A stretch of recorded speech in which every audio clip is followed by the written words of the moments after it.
Ahojte, dnes som si pre vás pripravil recept na pečené jahňa. Budeme robiť stred jahňaceho chrbta, to má hmotnosť asi 1,3 kg a k tomu dve nožiny, ktoré majú okolo 900 gramov, takže dokopy je to vyše 2 kg mesa s kosťou. Jedna dôležitá vec, keď pripravujeme jahňacie mäso na pečenie, vždy ho najprv uvaríme. My používame tlakový hrniec, vďaka tomu mi vznikne jednak výborný vývar a zároveň mäso zmäkne bez toho, aby stratilo svoju šťavu.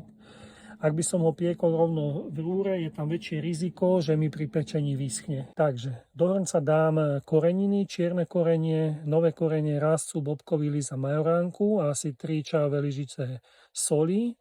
A taktiež tam vložím mäso a varím to zhruba na 2,5 hodiny.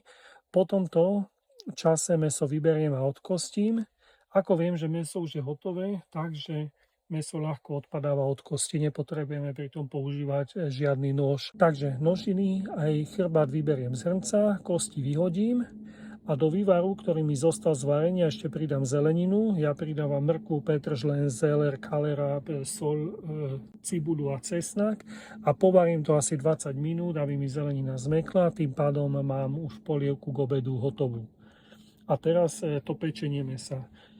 Takže mäso mám obraté z kosti, dám ho späť na pekáč. Pripravím si pác. V malej miske rozpustím bravčovú masť. My oleje nepoužívame, preto bravčovú masť. A do tejto roztopenej masti dám tymián, mleté korenie, papriku, soľ a cesnak.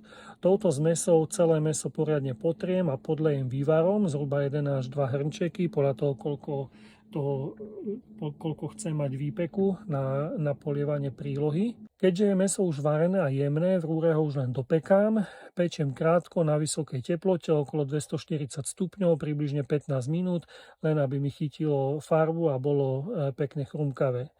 Tento spôsob, najprv variť a potom piecť, má dve výhody. Prvé je, že pri varení mám výbornú polievku, kde dobre využijem to mäso aj kosti. A po druhé, mäso sa pri varení nepresuší, zostane šťavnaté a jemné. A pri pečení už riešim len chuť a chrumkavosť. A ešte jedna poznámka k nášmu mäsu. My ponúkame mladé jahňatá vo veku do 6 mesiacov, ktoré sú chované na lúke.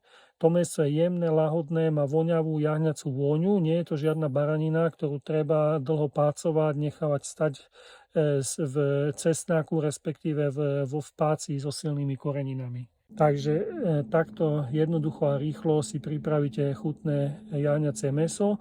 Opäť to pečenie a varenie celkom trvá zhruba 3 hodiny, ale väčšinu času sa to mäso pečie a varí samo, takže vy máte čas robiť si iné veci k obedu alebo relaxovať. Prajem vám dobrú chuť.